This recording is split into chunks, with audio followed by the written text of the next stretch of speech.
এখন ব্যস্ত তো কখনোই না, চিল মোডে আছি।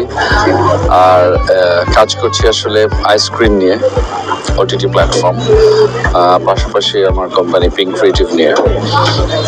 এছাড়াও দু একটা কন্টেন্টে কাজ করছি।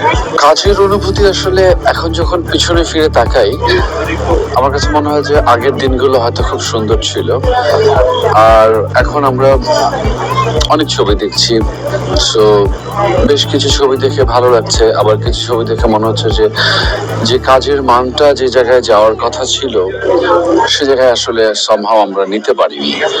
এ ব্যর্থতার দায় আমাদের সবার, আমাদেরও, আমার উপরে আমারও অনেক ব্যর্থতা যে আমরা হয়তো চেষ্টা করলে আর ভালো কিছু করতে পারতাম, কিন্তু সব কাজ এখন যেভাবে ভালোবাসা নিয়ে দেখতে চাই, সো সেরকম কাজ খুব কম দেখছি আসলে।